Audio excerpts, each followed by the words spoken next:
I'm sure all of you know what it's like to be on the edge of disaster. Although there are times when you are on the edge of disaster and you do not know it. Many years ago, well, let me rephrase that. Many years ago, we were invited to have lunch with a young couple of the church to which I was appointed. It was a Sunday.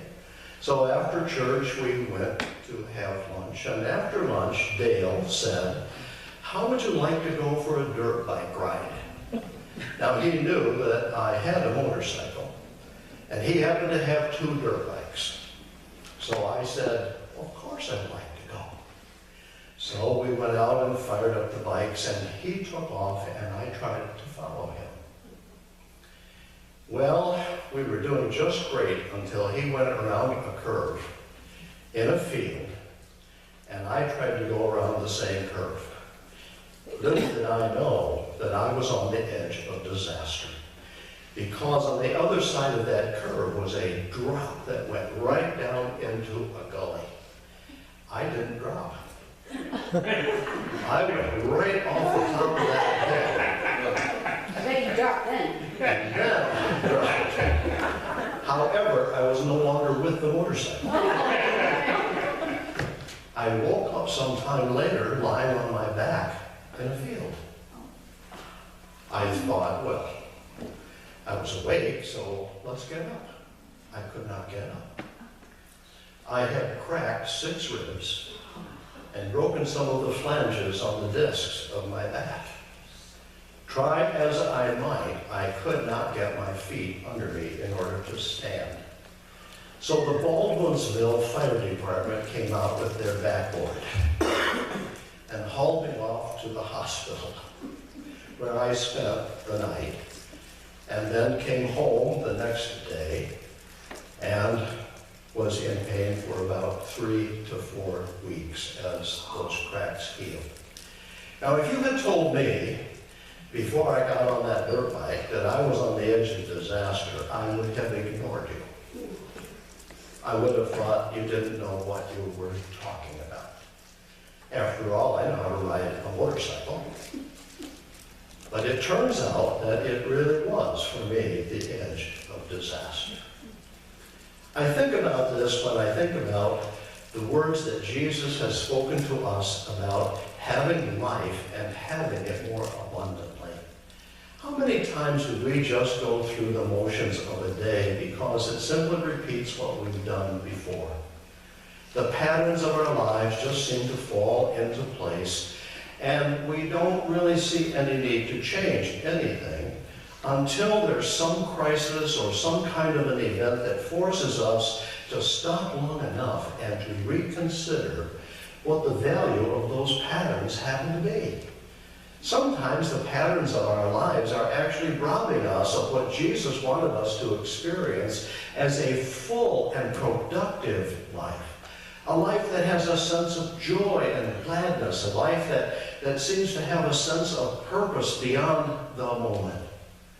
And yet so many people in this world, and I suspect even all of us at one time or another, we live for the moment. We don't anticipate what may be coming in our futures. There's an ad on television that kind of picks up this theme where it shows people enjoying everything and all of a sudden a disaster occurs. They have come to the edge of disaster. Now, my friends, I think that all of us have at one point or another had that experience. It's a human experience. But so often it comes because we are not paying attention to what's happening with us from day to day. When we simply repeat patterns, it lulls us into a sense of security that may not be real at all. In fact, it may be dulling us to a reality that we need to look at, that we cannot see simply because we have been lulled into a sense of false security. Do you suppose that when Jesus was addressing the crowds after the resurrection, that they understood what he was trying to convey to them? You know, we are a people who believe in redemption. We are a people who believe in new life, and that means different life. You cannot experience new life unless it is different. It cannot simply be what happened yesterday. It has to be new. That's what the word new means. A change of pace, a different way of moving into one's future. And that was the challenge that Jesus placed before the disciples and for all of those folks who gathered to hear what he had to say. They were basically, because they were following the patterns of life, basically on the edge of disaster. They had not really come to grips with what it was that God intended for their lives. You know, it's interesting to me that so many lives end up over a span of time having accomplished little or nothing. Just going through the motions, just filling in the hours of the day, hoping that nothing out of the ordinary will happen, and just get it over with. That is not God's intention for us at all. That is why Jesus Christ came into the world, because God's intention for each of us is that we should find a niche in this world that really draws the best out of us. Think about that for a moment. Is the pattern of one's life drawing the best out of you? Or is it just simply waiting for something ultimately to occur?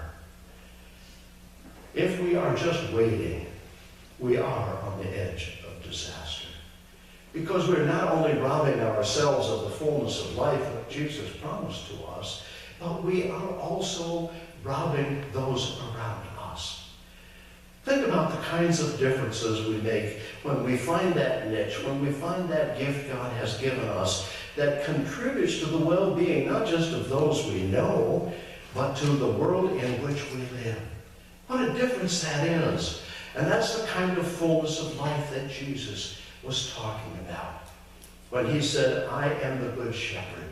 He wants you to understand that his care for us is so intense and so great that he wants us to have that fullness of life about which he spoke. He said, I am come that you might have life. You already have that. Here we are. But do you have fullness of life? Is your life productive? Do you feel a sense of joy and wholeness about how you're living each day? Do you feel that God is at work in you and through you, making a difference in the places where we work and play and where we exist each and every day? That is the way God wants to be at work in our lives. And I know the metaphor of riding a motorcycle over a precipice isn't really appropriate or applicable. However, if we're just living life to get it over with or to get through the days, it is in a sense like that. It's not anticipating what is to come in such a way that you deal with it. Think about that for a moment. If I'd have had my senses about me, I wouldn't have tried to keep up with Dale. Let him go ahead. I didn't know the route he was taking. I'd never been there before. I would have anticipated that I should have been more care-filled, more willing to adapt to my limitations rather than to try to live up to his expectations. How many times have we experienced that in life? Do we know truly ourselves well enough to know what gift God has placed in our lives and how to nurture that in such a way that it blossoms and it grows and it becomes? You know, every seed, when it's nurtured properly, will produce fruit. Think about that for a moment. It wasn't so many days ago that I had grass seeds in here where I talked about grass seeds. Such a tiny little seed. But if you have enough of them, and you spread them around, and the sun and the rain nurture them in the right way, before long you have a lawn. Well, think about that in terms of us as Christians. You never think of yourself as a grass seed or a flower seed? It's an exciting analogy to think about that. Because if you are nurtured right, If you follow the leading of the Good Shepherd, your life will blossom and grow and become something to behold. And many of you already do that. So I'm not saying this morning that it doesn't happen or it is not happening. But friends, we have so many people in our world that simply don't get it. They are self-centered. They are angry. They are not productive human beings. We are called to be the seeds. You know, the Apostle Paul, when he wrote these letters to these small churches, Peter, when he wrote a letter to the small church, or when Luke wrote his book of history to the church, he was trying to encourage all of us to follow the leading of the Good Shepherd.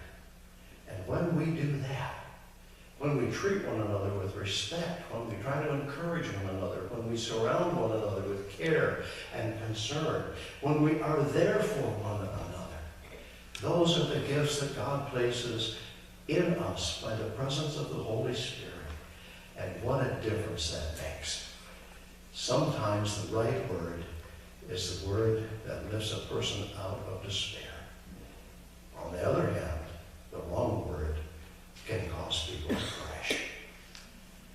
Friends, when we follow the Good Shepherd, our lives become expressions of the love and the grace of God in such a way that they begin to blossom into the fullness of life that Jesus Christ has promised to all who will believe, who have faith, and will live with the Good Shepherd.